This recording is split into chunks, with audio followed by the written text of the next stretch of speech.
Olá! Estamos de volta com as Cunhãs, o seu podcast de política do Brasil e do Ceará, além de outras cositas más. Eu sou Camila Fernandes e, como sempre, estou ao lado de outras duas cunhãs jornalistas, a Ebele Rebouças. Oi, Ebele! Olá, Camila Fernandes e Inês Aparecida. Estou aqui, né, aquecendo, começando uma semana de 5 dias úteis, meu Deus. Mas bora nessa. O povo se acostuma com feriado no meio da semana, pelo amor de Deus. Não, tem que trabalhar, meu povo, né? E aí, Inês Aparecida, tudo Pois bem? é, oi, tudo bem por enquanto, mas aproveite ainda esses restinhos de anos, os feriados, as coisas. Próximo ano, minha filha, acabou esse babado, viu? Tem, né, esse Hoje, feriadão, bissexto, ano bissexto, é. tem nada disso, vamos trabalhar mesmo. É bom descansar, mas é bom trabalhar, né? As duas coisas são boas. E bora começar o episódio com o pé direitíssimo, ou esquerdo, enfim, o pé pra você achar que dá mais sorte, bora. Esse episódio está sendo apoiado, gente, pela plataforma Primeira Mesa, que é uma plataforma muito bacana e que tem tudo a ver com a gente. É muito bacana mesmo. Sabe por quê? Porque para quem gosta de ir em restaurante, mas acha tudo muito caros, pratos caros, tá aí um caminho para você pagar menos. A Primeira Mesa é uma plataforma que você vai lá, se cadastra e tal, e aí você tem 50% de desconto em vários restaurantes. Em Fortaleza são 65 restaurantes que você pode escolher um deles, o horário, melhor dia, horário, ir lá fazer a reserva e curtir. A reserva é bem baratinha, R$ 15, além de tudo. Então, assim, nossa, super recomendamos, né, Ebele? Mulher é muita vanta, porque você paga esses 15 conto, né, da reserva, e a mesa é de até 6 pessoas, e tudo que você consumir de comida, você vai pagar 50%. Aí, por que que é primeira mesa? Porque geralmente os restaurantes, eles reservam ali, disponibilizam para os clientes do primeira mesa os primeiros horários, né? Os horários menos movimentados, claro. Aí você tem que ir cedo, você almoça cedo, para cedo da noite, você já está com fome, vai lá no primeira mesa, escolhe um restaurante bem massa, e realmente são restaurantes bacanas, né? E é isso, só realmente lembrando que são sempre os horários mais cedinhos. E também é bom lembrar, né, gente, que os 50% do abatimento vale só para os pratos, para a comida, para a refeição. Bebida e os 10% do garçom não estão incluídos nesse 50% de abatimento. Só lembrando isso, para chegar lá. Não, são os pratos, e realmente são a relação que eu estava vendo, os melhores restaurantes da cidade. Eu achei massa fazer essa publi, porque realmente tem tudo a ver com a gente, né? Nós liseira, no começo do mês já estou lisa. Paguei os boletos, já estou lisa, já vou. Próxima vez que eu quiser sair para comer, vai ser pela primeira mesa mesmo. Total, total. Aí, ó, quer saber mais? Procura no site www.primeiramesa.com.br, vai lá, verifica os restaurantes, faz o cadastro e bora curtir, né, gente? E já baixa o aplicativo, que é app também no celular. Você vai pelo site ou pelo aplicativo. Bom demais. Agora vamos falar do episódio de hoje, né, gente? Se tem uma pessoa que consegue se manter no noticiário político, mesmo sem ter cargo nenhum, há milênios, esse alguém é Ciro Gomes, não tem como negar, né? Um ano depois da eleição de 2022, né, na qual ele conseguiu o pior resultado eleitoral em todos os tempos, vamos falar um pouquinho dessa nova etapa de Ciro, após anunciar que não seria mais candidato a nada, mas que segue aí sendo protagonista de várias disputas políticas, inclusive contra seu próprio irmão, no Ceará, né? Então é uma nova fase mais voltada especialmente para o Ceará. Então vamos falar do Ciro. Antes de começar, deixo aquele recadinho para você. Se você gosta do nosso conteúdo e pode nos apoiar, a gente deixa aí 3 opções, né? 3 caminhos para você se tornar um assinante do podcast. Um é pelo site apoia.se/ascunhaspodcast. O outro é pelo Pix para a chave ascunhaspodcast@gmail.com. E a última opção é pelo aplicativo Orelo, se você nos escuta por lá. Então você escolhe a forma, a partir dos R$ 10 por mês, você se torna um assinante, recebe episódio extra exclusivo, gravamos o último. Essa semana passada foi maneiríssimo, falamos dos tucanos, do PSDB, foi muito legal. E você ainda participa da gravação, então é sempre muito bacana, um momento muito bacana mesmo de interação com a gente, tá? E aí, se você mandar Pix, deixa o seu e-mail lá na descrição do pagamento para a gente poder entrar em contato depois, tá bom? E fora tudo, curta a gente nas redes sociais, Instagram, YouTube, Twitter, sob nova direção o Twitter, agora tá na mão da Dona Inês Aparecida, tá muito melhor. Você tem que curtir a gente no Twitter, tá certo? Ganhamos uns seguidorzinhos, viu? Ganhamos uns seguidores. Olha, porque tá muito melhor. Olha lá. O X Twitter agora tá animado. Twitter é ela. E compartilha episódio e tudo mais, tá certo? Agora sim, bora começar. Pronto. A gente, né, decidiu falar do Ciro Gomes porque, enfim, Ciro anunciou que iria abandonar a política após aqueles pouco mais de 3% que ele recebeu nas eleições passadas à presidência da República. Ele ficou em quarto lugar, foi realmente um resultado muito estarrecedor na carreira dele, ele sempre teve um desempenho bem melhor. Mas ele disse que ia sair, mas não saiu, né? Ele continua a 1.000 por hora, e nessas últimas semanas, ele está sendo um grande protagonista de uma disputa que a gente está falando muito, né? Que é essa disputa do PDT, do Ceará, mas que é uma disputa que ela realmente foge do padrão normal, ela está chegando a consequências inimagináveis, e inclusive em termos familiares, é uma situação muito grave, né? Então, esses últimos dias, realmente a gente soube com mais detalhes, né, de falas do Ciro Gomes contra outros políticos do PDT, né, aliados do Cid Gomes. Ele falou também muito abertamente num evento do PSDB. Vou passar para a Ebele para ela detalhar como é que tem sido esses últimos dias do Ciro, né? O que ele tem falado? Eu vou trazer algumas coisinhas aqui.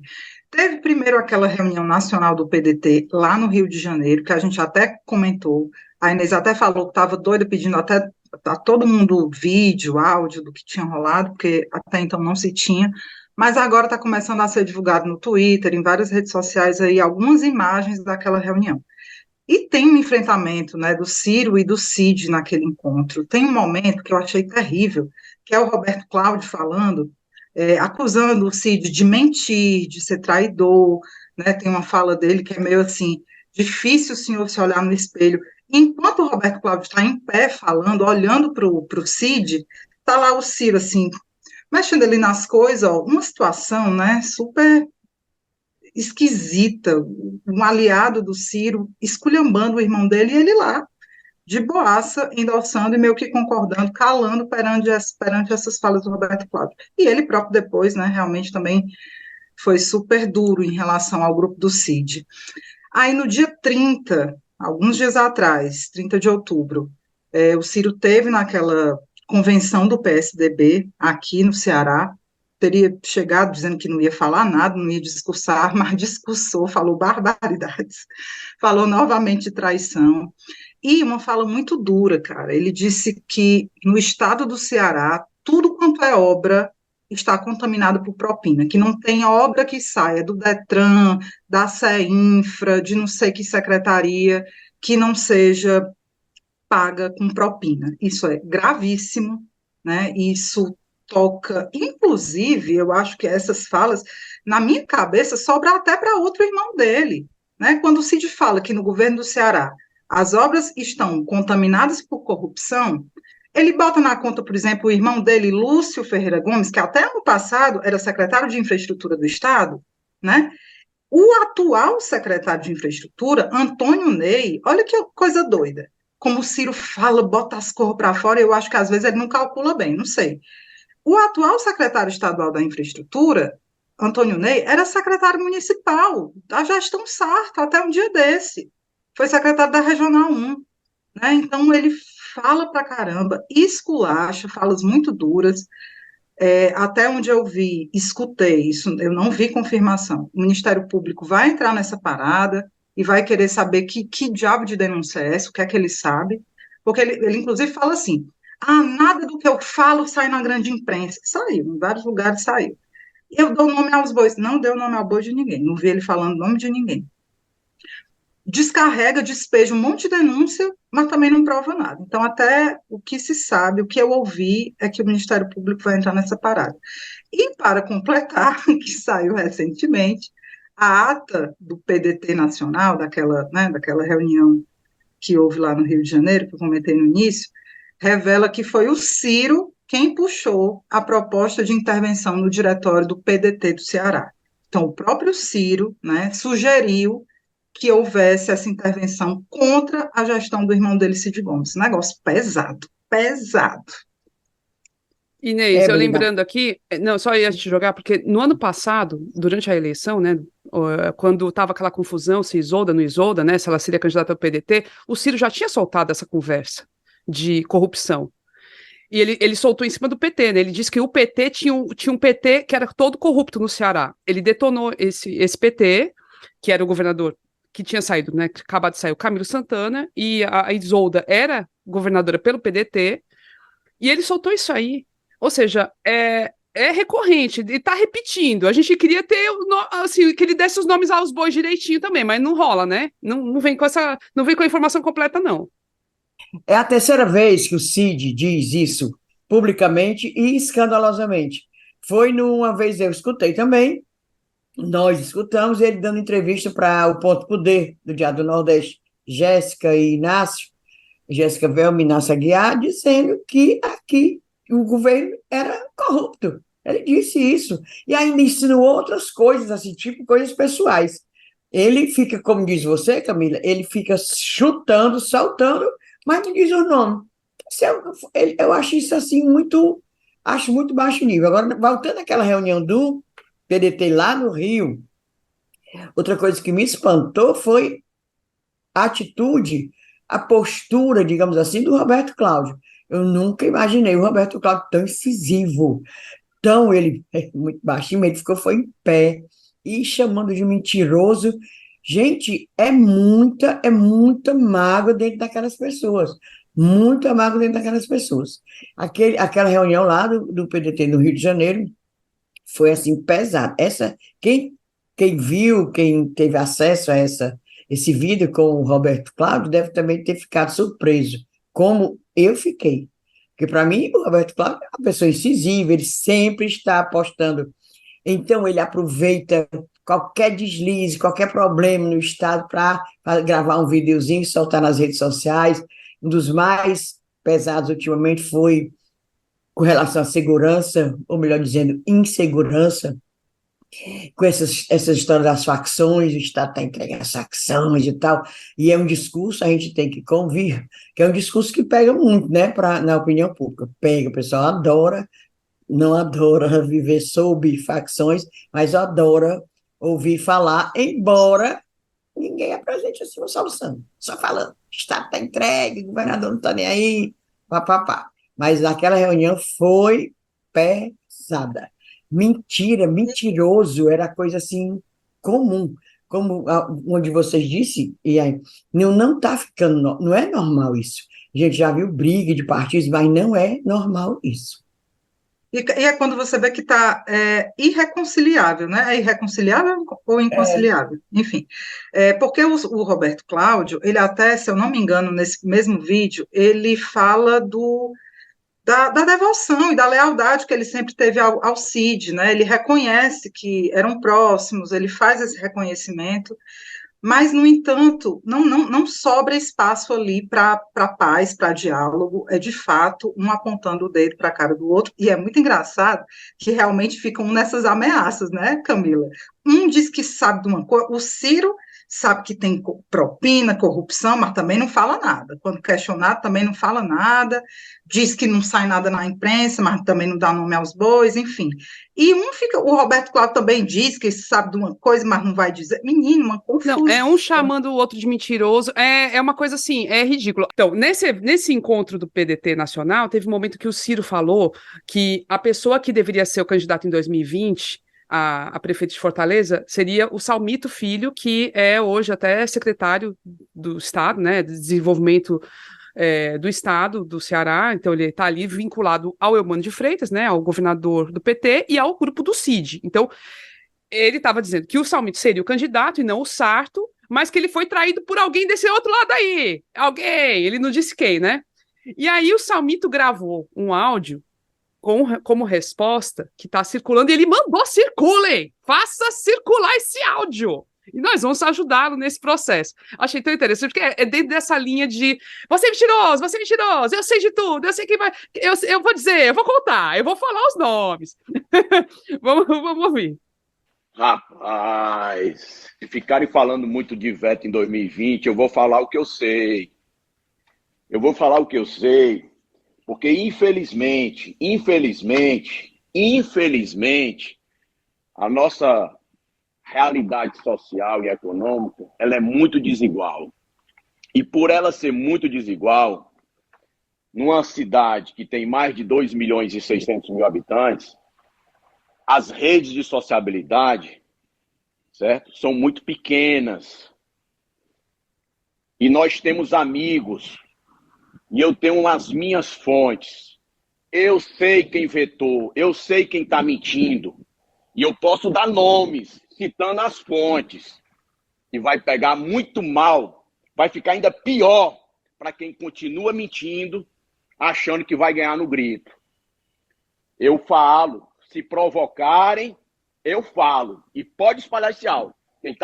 Quem tá falando aqui é João Salmito Filho. Tá aí. Eita, me segura, senão eu falo. Então, e o bom é que ele começou todo sociólogo, né? Essas redes de sociabilidade são muito estreitas, a desigualdade e tal, não sei o que, eu achei maravilhoso, maravilhoso. Ele, em vez de falar, né, da bolha...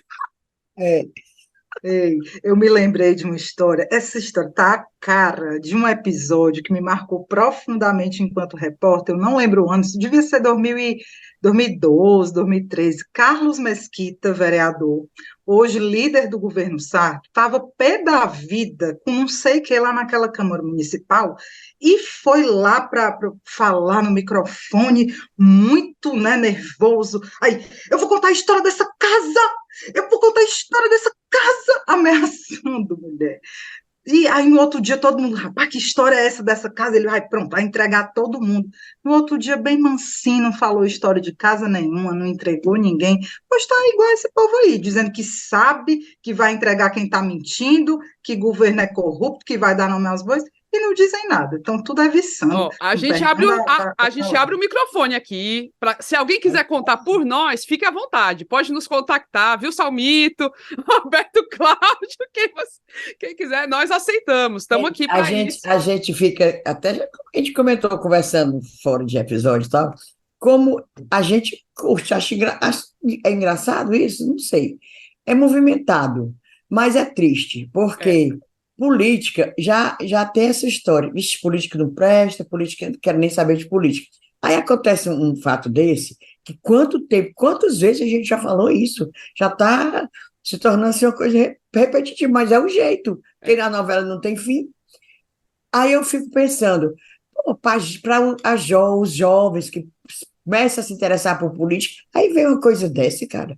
É muito triste. E a gente não pode, a política não presta, os políticos não prestam, os partidos não prestam. Não, se não tiver partido, se não tiver política, não tem democracia não, meu povo.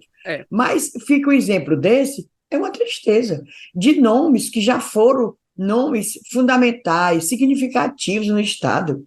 Ciro Gomes já foi prefeito, foi governador, Cid Gomes governador 2 vezes, Roberto Cláudio prefeito 2 vezes, quer dizer, nomes que realmente têm peso, tiveram peso na vida política desse Estado e ficando desse jeito, eu fico triste. Tudo bem que a gente não vai dizer que é se fingindo, coisa triste, eu não queria. Não, a gente acha engraçado. Realmente. Tem coisa que essa viçagem de um ameaçar o outro a falar e não sei o que, e ninguém falar, isso aí. Mas não é triste? Eu acho. Eu ia comentar isso, Inês, do lado, por exemplo, essa questão de ficar acusando corrupção. A gente sabe que a corrupção é um problema grave do país, a gente sabe que é importante ter investigação, que tem que combater todo tipo de corrupção. Se tiver corrupção em qualquer estado, seja o estado do Ceará, seja a prefeitura, seja o governo federal, tem que ser investigado, tem que ser combatido, não pode, a gente não acha normal. Mas o problema é ficar com esse estilo bolsonarista, de ficar acusando, né? É a antipolítica, é lavajatismo, né? O estilo lavajatista é de criminalização da política. E o que aconteceu? Qual foi o resultado disso pra gente? Enfraquecimento da democracia, como bem falou a Inês. Porque aí, nenhum político presta, todos são péssimos, todos, assim... E aí vai para aquele lado autoritário. Sabe? Então a gente não pode achar que isso é bom, não é bom. Então, se tiver uma denúncia, vamos ser honestos e apresente essa denúncia à instância correta para fazer a investigação, gente. Pelo amor de Deus. E com certeza tem que haver uma investigação, porque, como vocês disseram, é uma acusação recorrente do Ciro. Ele cita secretarias, ele não dá nome aos bois, mas ele cita secretarias, então que se faça realmente uma investigação e que ele preste esclarecimento. Se ele sabe de casos de pagamento de propina em obras, ele tem que falar, Por que que ele não fala? E assim, vocês estão falando da tristeza que é essa situação, eu concordo com vocês, mas eu até já falei no episódio, um desses episódios passados, que vai piorar. Porque o que a gente está vendo agora é uma disputa direta entre dois grupos, e envolvendo dois irmãos, né? E aí agora eu vou falar um pouquinho mais do Ciro, né? O Ciro perde feio aquela eleição presidencial de 2022, e agora ele está sem palco nacional, né? Ele até tem a newsletter dele, né? Que é como é o Brasil Desvendado. Ele tem atuado nas redes sociais, tem gravado uns vídeos para o YouTube, fazendo análises e críticas sobre a situação nacional, mas ele está sem palco nacional, né? Ele também não consegue se estabelecer como uma terceira via de oposição, porque você continua lá polarizando entre o lulopetismo e o bolsonarismo. A oposição que se tem ao lulismo é o bolsonarismo. E o Ciro fica ali, tentando correr por fora, fazendo lá as redes dele, a newsletter dele, que eu nunca li, eu só acompanho pelo Twitter, ele dizendo os assuntos. Mas tá lá, tá atento e comentando direto. Aí o que é que sobra para ele nesse momento? Fortaleza, cenário local. E assim como o Cid vai entrar com os dois pés e o corpo e a alma dele nessa disputa, principalmente em Fortaleza, para ser protagonismo mesmo de articulação, o Ciro vai fazer do lado dele. E é o que ele tem para hoje, né? A gente já comentou, o último nicho político dele é esse grupo que hoje comanda a capital Fortaleza, a capital do Ceará, uma das maiores capitais do país, né? Então, mesmo que isso custe o esgarçamento da relação com o irmão, aliás, não só com o irmão Cid, com o Ivo Gomes, com Lia Ferreira Gomes, que já disseram que vão para onde Cid for. Seu Ivo até respondeu uma caixinha de pergunta no Instagram. Alguém tinha perguntado se ele vai para qual partido e tal. Ele falou: vou para onde Cid for. Então, mesmo que essa briga pela manutenção do poder, né, custe a relação com os irmãos, pelo visto, ele vai pagar, o Ciro vai pagar. É o que ele tem. E essa situação, né, a gente até deixei aqui na pauta, porque acaba alimentando a extrema-direita, né? Porque aí você vai ver quem é que está repercutindo, quem está botando a boca, ajudando o Ciro, né, nesse processo de criminalização até do grupo do Elmano, Cid e todo mundo. Sargento Reginaldo, Neo Brasil, e doutora Silvana, PL, que disseram que vão entrar com ações aí no Ministério Público para averiguação se há corrupção no governo do Estado. Né, Inês? É um negócio meio assim, você fala, gente, por que que tá rolando isso, né? De que lado tá o Ciro? Porque é isso, ele se voltou para o Ceará, tem interesse local e tudo, mas ele está alimentando quem nesse momento? É outro ponto que a gente lamenta, eu primeiro lamento muito, o Ciro está servindo de munição, o que ele diz, para essa extrema-direita, que é o Sargento Reginaldo, Silvana e outros, o cara Carmelo Neto, Giroquina. Giroquina também quer saber, ou seja, o Ciro está alimentando a direita, o Ciro, não sei, que eu acho que é fim de carreira, porque ele vai sobrar o quê para ele? Qual é o eleitorado que vai sobrar para ele? Aí já vão responder aí, os florzinhos vão já dizer desaforo com a gente. Sim, continua com aquela meia dúzia de eleitores, talvez os 3% que ele conseguiu, até menos, né? Nessas alturas, acho que já é menos. Vai ter aquele pessoal, como o Bolsonaro tem a coisa, a eleitorado dele e tal, bem maior. Mas o Ciro perdeu o discurso. Qual é o discurso do Ciro? Qual é? Ele está ajudando a extrema-direita. E a direita já está lotada de candidato, né? Já chega. Quer dizer, aí ele não vai ter muita vaga. Agora, engraçado dessa briga do PDT, uma pessoa ali dizendo, eu digo, menino, mas se houver realmente essa separação, o PDT vai já está rachado, a banda do Cid vai sair, o PDT legítimo vai ficar desse tamanhozinho. Aí a pessoa diz assim, pois é isso que queremos. Queremos que o PDT fique pequeno. Eu achei tão esquisito, porque as pessoas querem que os partidos cresçam, né? Mas não, diz que é legal, que o Cid faz isso é porque sempre quis sair, e que a ideia é essa, é que o PDT fique pequeno. Talvez, assim, poucos e bons, né? Na ideia dessa pessoa que me disse, não, a gente quer o PDT pequeno. Inês, eu queria só reforçar uma fala da Camila, porque tu falou essa história de Ciro acabar servindo à direita, à extrema-direita, né? Mas, reforçando a fala da Camila, não é que não possa criticar. O governo Elmano, inclusive, merece mais críticas do que tem, está muito confortável. O problema é você não fazer, de fato, a crítica certeira, a crítica séria. Eu lembro, olha, que Heitor Ferrer enchia o saco do Cid Gomes, mas ele enchia com fatos, com questões factíveis. Ele Saudades, fala, Heitor Ferrer, desse era, momento. Era, de fato, uma oposição qualificada. ele chegava, ele apresentava denúncia, a equipe dele investigava, via É. negócio de voo, aluguel de helicóptero, Compra de já, carros, os veículos, né, da polícia lá, as exato, Hilux, era sozinho, mas fazia uma zoada, e fazia. tinha críticas e uma oposição que era qualificada. Hoje você não tem. Quem é que faz É, oposição ao governo humano? É os bolsonaristas, e é. agora essa crítica que vem do PDT, mas uma crítica vazia, na nossa opinião. Então, reforçando, porque, como diz Inês, os florzinhas adoram criticar, dizendo, pode fazer a crítica, agora faça uma oposição decente, meu povo, não? É por aí. E aí, o que acontece, né? Isso tem reflexos na política local para além do bate-boca. Por exemplo, esses dias a gente teve umas imagens horrorosas de esgoto na praia, sabe? Assim, porque era uma coisa que parecia meio que resolvida. A beira-mar de Fortaleza era balneável, assim, dava para frequentar. Só que aí, imagens dessas de esgotão mesmo, a céu aberto ali, despejados na praia, né, no mar, e em pontos onde as pessoas, gente, para quem não é de Fortaleza, as pessoas frequentam, as pessoas tomam banho lá, nadam, fazem esportes aquáticos, entendeu? É um espaço que está muito ocupado. E era uma imagem estarrecedora. Aí o Sarto veio a público, porque a crítica foi contra ele, né? Foi em cima dele. Quem soltou primeiro essa crítica foi o Gabriel Biologia, né? Que é o vereador de Fortaleza, que fez a crítica como vereador de oposição, ele é do PSOL, e envolvido com o meio ambiente. Sarto veio à tona, meio que reconheceu, assim, no primeiro momento, que a poluição estava saindo das galerias pluviais, que é de responsabilidade da prefeitura, só que soltou que a CAGES, que é a empresa de água do estado do Ceará, é que fazia ligações clandestinas na rede de saída pluvial, botava ali para o esgoto sair por ali. A coisa mais achei aleatória, achei bem aleatório. E aí a CAGES veio à tona para responder. Ou seja, a gente tem um bate-boca institucional entre o prefeito e a empresa, a Companhia de Água e Esgoto de Fortaleza, assim, que atende Fortaleza, a CAGES.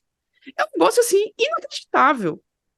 Eu fiquei E assim chocada, porque eles deviam estar trabalhando juntos para resolver isso, na verdade. guerra de rede social, né, de nota. Mulher, eu fiquei tão estarrecida com essas imagens dessa mancha de esgoto nessa beira-mar, né, Praia dos Crush, né, mas tem outros Também pontos tem, também. ali era no Náutico, na frente do Náutico e na Praia dos Crushes, tá Pronto. horrível. E ali naquele espigão, se você, eu ando praticamente todo dia, né? Eu sou a fiscal da Beira-Mar, fico olhando o que é que tem a sujeira É a rainha do xiringador, todo dia aí eu tomando tirei banho a no xiringador. isso fica gripada. Aí eu ando ali, menina, nas proximidades. Tem uns pontos ali na beira-mar que você não consegue respirar. Eu levo uma toalhinha pequena assim, porque quando a gente caminhava de máscara, até eu digo, menina, acho que eu só vou voltando a usar máscara, botando logo duas, para não sentir esses cheiros. Mas aí eu boto uma toalhinha, eu boto assim, olha, aquele espigão em frente onde era o Boteco Praia, aquilo é uma coisa imunda. E a gente vê saindo ali das bocas, né? Dos Na esgotos. galeria pluvial, ali devia ser só água de chuva, Cheiro, mas é um mau cheiro. é, Eu tenho pena que a linha dos golfinhos, né? Eu tenho pena, dá vontade de eu pedir desculpa. Golfinhos, companheiro, desculpa, é o povo e o governo que não ajeita. Agora, engraçado o Sarto falar em ligações clandestinas agora. Ele veio saber isso agora, é, né? é. Gente, olha, isso daí, sinceramente, nós estamos gravando aqui num domingo. Não caiu ninguém ainda por conta disso, até onde eu sei. Mas essa mancha, essa imagem, no principal ponto turismo de Fortaleza, isso aí era para derrubar alguém. Alguém tinha que cair. Quem é que tem que cair? Alguém que não fiscalizou, alguém que deixou, porque não é possível, cara. Isso é muito grave, é na beira-mar de Fortaleza, pelo amor de Deus. Aí as histórias mal contadas, né? Um empurrando para o outro. Sarto diz que a culpa é da CAGES, que não faz lá né? Não regularizou a situação, não fiscalizou e tudo mais. No entanto, fez lá uma baita fiscalização e diz que vai tomar as providências. Amigo, então como é? É tu ou não que tem que tomar as providências? É a prefeitura ou não? Eu entendo Porque que é ele, porque a galeria pluvial é dele, é da prefeitura, não é dele, é da prefeitura. A prefeitura que tem que cuidar disso. Aí, se precisa da CAGES para ir para cima de quem viola, aí chama a CAGES para fazer isso. Mas o principal de identificar o problema, a violação ali, o pessoal fazendo esgoto clandestino, é a prefeitura, pelo amor de Deus. tanto é que fizeram uma videofiscalização, saiu até umas imagens, uma coisa horrível, as galerias pluviais, né, lá, e uns canos jorrando esgoto, uma coisa horrível. Aí parece que identificaram 300 irregularidades, 300 pontos de irregularidade, aí vão autuar os responsáveis e se as pessoas não resolverem, a própria prefeitura vai fazer. Aí eu fiquei confusa. Não, então, peraí, de quem é essa responsabilidade? É da prefeitura É na mesmo? mesma, na mesma velocidade da ocupação de calçada que a gente denuncia, vai lá e diz que notificou e não sei o que, e até hoje vai fazer um ano, aí o aniversário de um ano da obra lá, um prédio, uma construção ocupando metade de uma calçada e nada acontece. Então, assim, é tudo desse jeito. É a prefeitura, tem, mas está faltando. Também é isso. E se for a dona Cagesse, alguém tem que ser responsabilizado nessa Cagesse. Agora, sim, a questão é que está realmente confuso. Das matérias que eu li, nas versões que eu vi, eu não consegui uma resposta que me satisfizesse em relação à culpa desse negócio. Agora, eu não estou vendo ninguém se responsabilizar até agora. Já tem não sei quantos dias que saiu aquela imagem da podridão, daquela mancha velha, e eu não vi ninguém, de fato, ser E é porque a responsabilizado. gente não está falando, eu não vou falar porque não sei, não sou especialista no assunto, vou apenas jogar, questionar e para a gente até ir buscar informações. Como é que vai ser com esse monte de edifícios enormes, esses condomínios de 50 andares, 100, 200, sei lá, esse povo que quer chegar perto do céu? Como é que vai ser? Porque vão ser quantos novos unidades, né, habitacionais jogando, quem usa? Vai usar água, vai usar banheiro, né? É, Como é? Ninguém nem são falou isso. ricos, mas usam, né? Eu tô só Do mesmo jeito. lembrando, é É. bom até falar com o Gabriel Aguiar, quem só chama Gabriel Biologia, para saber como é isso. Porque se for perguntar para aquela secretária da Selma ela vai dizer que, Maria, não tem problema nenhum, não. Pois eu vou perguntar ao Gabriel Biologia. Estou só chutando aqui que a É, gente nem é um vai bom ver. tema para perguntar. Aí, só para finalizar, a gente ainda falando dessa antecipação aí da disputa de 2024, o PT decidiu dar uma de Cid, né? Seguiu o caminho do Cid e decidir quem vai ser o nome do partido só em março do ano que vem. Então, jogou para março, pelo menos foi o que o Guimarães está dizendo, né? O Zé Guimarães, e, enfim, o pessoal do partido vai ter que esperar. Assim, vai ter a rinha até lá, tem um monte de candidatos, aí as louras todas, Guilherme Sampaio, outras figuras do partido que podem surgir, né? O próprio Evandro Leitão, que ninguém sabe para onde vai, mas já está autorizado a deixar o PDT.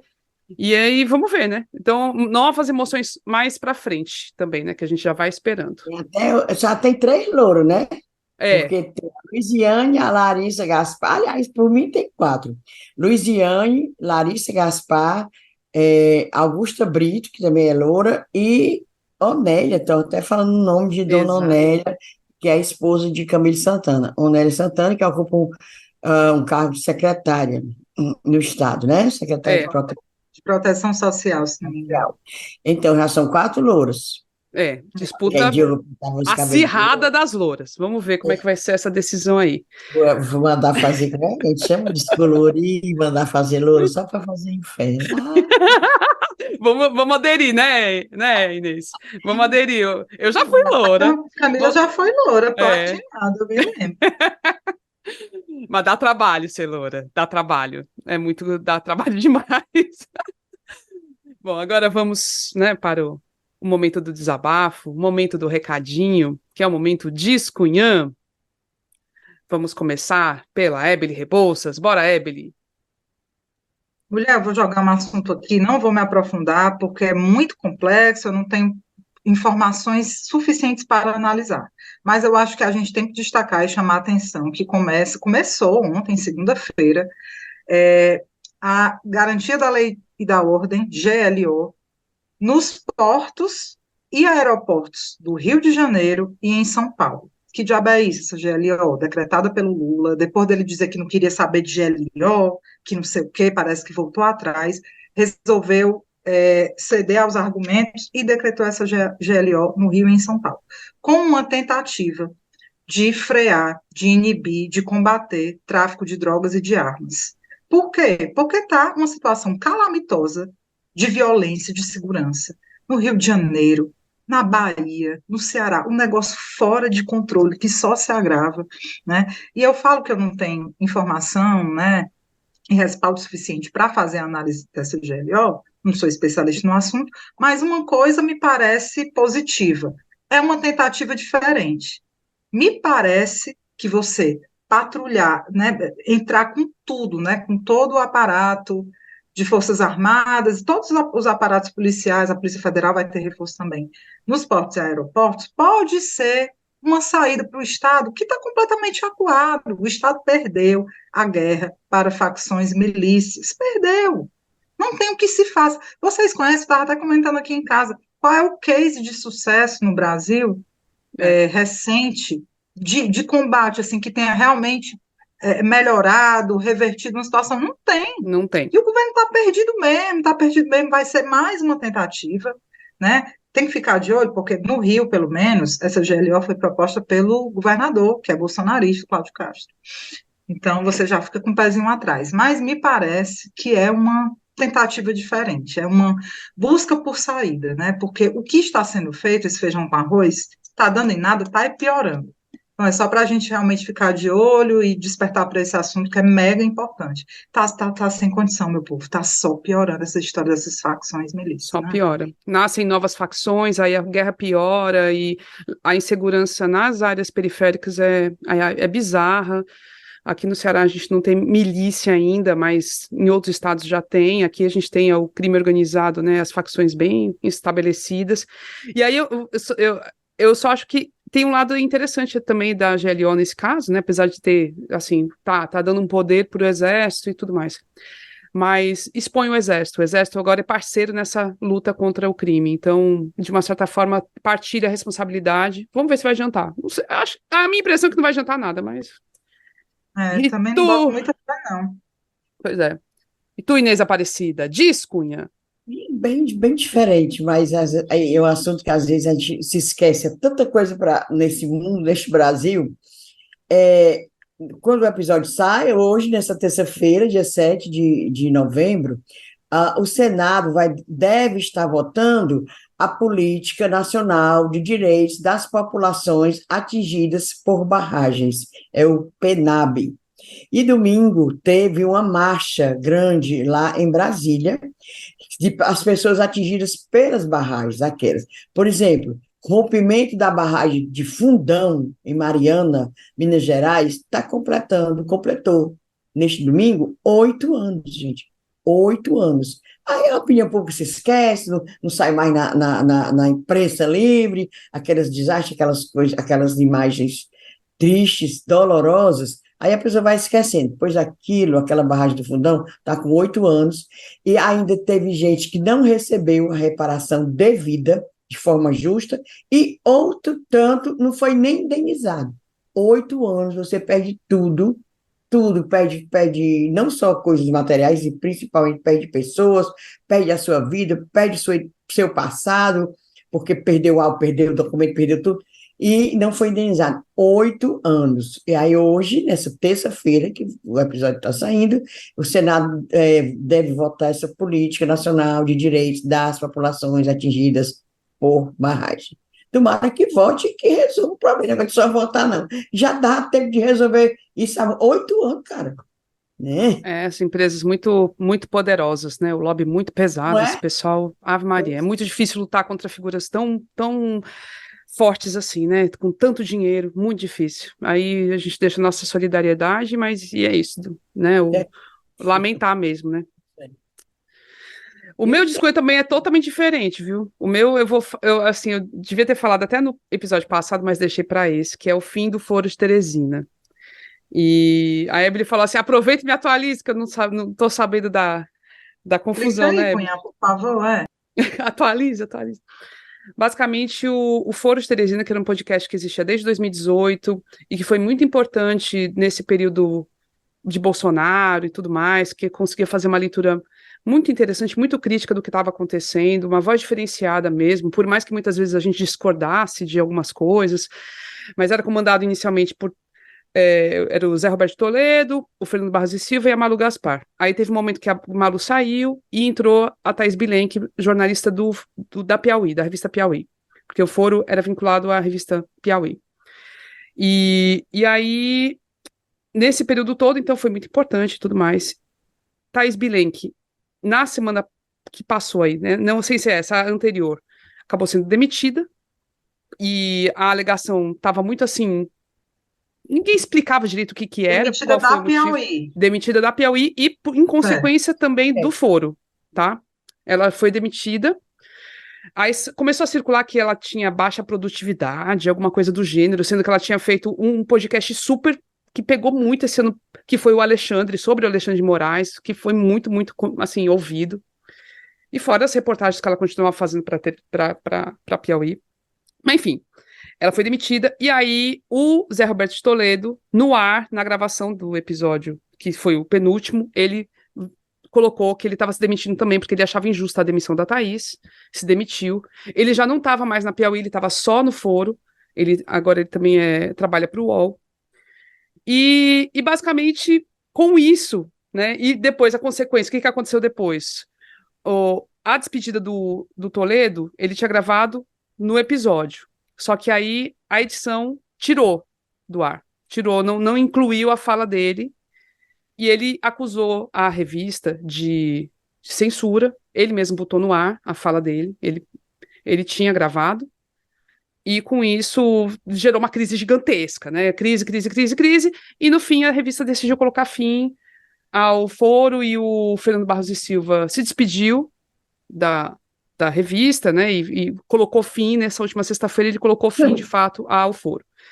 Eu achei tudo muito lamentável, eu só quero deixar, assim, o registro, né, o podcast é mais do que, de fato, é mais difícil para um editor de jornal e revista entender o que é um podcast do que para quem é da comunidade, para quem está lá. Assim, é um vínculo, é o afeto, é a parceria, é a amizade que a gente constrói com aquelas pessoas que estão fazendo aquele podcast. Ainda mais esses podcasts que são recorrentes, que são lá de muito tempo, você escuta toda semana, é o hábito, é você ter aquele momento que você está junto daquelas pessoas, sabe? O Foro era isso, para muita gente. E por isso que gerou uma comoção e tudo mais. Mas editor de revista não entende isso. Então foi demitir a menina, sendo que podia, sei lá, fazer alguma outra coisa. Mas, enfim, né, a menina que eu tô falando, a jornalista, muito boa, inclusive, brilhante mesmo, Thaís Bilenque. E é isso, eu acho que vai ser um projeto que esse acabou, mas outros vai surgir com os três, ou enfim, com uma parte deles, né, deve surgir de novo. Mas para quem curte jornalismo, para quem trabalha com jornalismo, é entender esse novo momento também, que para além do simples conteúdo, excelente qualidade, não é só isso que importa.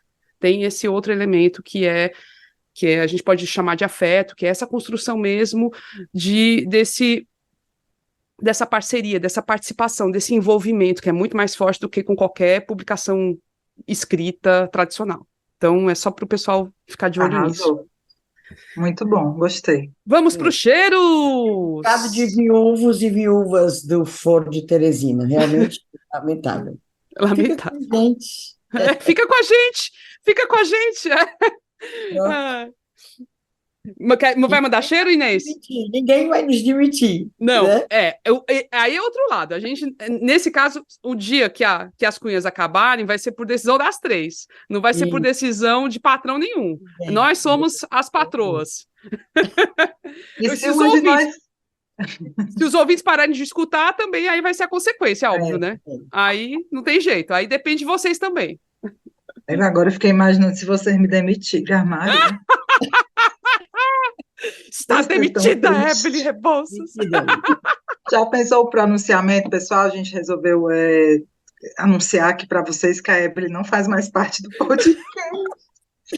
Sim, bora para frente, manda os cheiros aí, pelo amor de Cristo. Manda, Inês. Cheiro para Ana Cavalcante. Chegou há pouco tempo, ela foi recomendada, evangelizaram ela para nos ouvir, e ela está lá. Ana Cavalcante. E um beijo para Aquiles. Beijo, cheiro, cerveja gelada, tudo enquanto. Para todos dois, o Aquiles até postou uma foto nas redes sociais dele, do encontro que eu tive com ele há um ano. Beijo para tu, Aquiles. E para Ana Cavalcante. E tu, Evelyn Rebouças, tem cheiro? Tenho cheiros, tenho sim. Vou mandar um cheiro para o companheiro Cláudio Silva. Fiquei devendo ele no último episódio, porque a gente se encontrou lá no jogo do Fortaleza, assistindo o jogo do Fortaleza, né? A final da Sul-Americana, só que eu estava tão atordoada, falei com o menino, disse que ia mandar cheiro num episódio, né? O canto mais limpo. Não falei. E porque realmente aquele dia ali é um dia para esquecer. Então, Cláudio, estou aqui pagando a minha dívida. Um beijo bem grandão para tu. Foi mal. Aí também tem um aqui. Daniel Sampaio e Felipe, que estão no Canadá. Daniel Sampaio já é mufino de tanto cheiro, mas nós, né, ele estava um tempo sem ouvir o podcast e voltou, caiu logo no do Sarto. Aí veio falar comigo, a gente fez uns comentários aí sobre a situação, então estou mandando aqui um cheiro para Daniel. Beijo para Iago Gurjão, que eu encontrei também recentemente, fiquei sabendo que ele curte muito podcast. Para a companheira Renatinha da UFC, viu, Renata? Segunda vez, tu disse que não, mas é a segunda vez. Eu mandei também outro dia, ela disse que nem tinha ouvido. É porque ela não escuta. Mulher, nem merece. Pede beijo e não escuta. Não, nem merece, mas tá aí, Renata. Cunhão. E, de maneira geral, agradecer os nossos assinantes queridésimos, que participaram, né, responderam a um formulário que a gente enviou, um formulário de feedback sobre o nosso trabalho. Então, um beijo para todo mundo que respondeu. A gente está ainda dissecando as respostas, tem muita coisa massa. E, assim, eu li, né, as coisas que eu li, gente, é tão emocionante. É um pessoal muito legal, cara. Vocês são muito massa, ó, sinceramente. Beijo para todo mundo. Tem muita. Tem faz sugestões parte muito da boas. Família. Já faz parte da família. Tem sugestões muito boas, tem um feedback é muito bom. A gente demorou a fazer, né, um formulário para ter um feedback, mas a gente está tendo agora e é muito legal. A gente vai ter novidades. Assim. Eu não sei se ainda nesse final de ano, mas de repente para 24, certeza. Pensada aí a partir dessa conversa com os assinantes. Eu vou só cheirar embaixo mesmo, hoje eu não tenho cheiros, mas, assim, felicíssima, né, porque, enfim, feriado, a gente descansou um pouquinho, né, apesar que o trabalho tá pesado, né, Evelyn Rebouças? O negócio não tá bom, não. Ai, Maria. Deixar o convite, gente, para quem quiser, quem estiver em Fortaleza, essa semana, sexta-feira, vai ter o encerramento vai ter os encontros universitários lá na UFC, e na sexta-feira vai ter o encerramento com o ministro Silvio Almeida, lá na Concha Acústica, final da tarde, 6 horas. Então, quem quiser ir conhecer o ministro, assistir o que ele vai falar, vai ser uma palestra lá sobre direitos humanos, vai ser bem emocionante, vai ser bonito demais. Então, deixar o convite também. Mas é isso, meu povo, chegamos ao final de mais um episódio super emocionante, agradecendo a quem ficou com a gente até o final, para ouvir os cheiros também, viu? Já passando na cara de quem não escuta. Então, deixar aqui o registro, se você quiser se tornar um assinante, é bem facinho, pode ser pelo site apoia.se/ascunhaspodcast, pode ser pelo Pix, para a chave ascunhaspodcast@gmail.com, ou pode ser pelo Orelo, você decide, e aí a produção do episódio foi feita por mim, pela Inês Aparecida e pela Evelyn Rebouças, o apoio nas redes sociais é feito pela empresa Indie, a trilha sonora é a música Barroada Gagá da banda Breculé, e é isso, brigadíssima, gente, até mais, tchau! Beijos!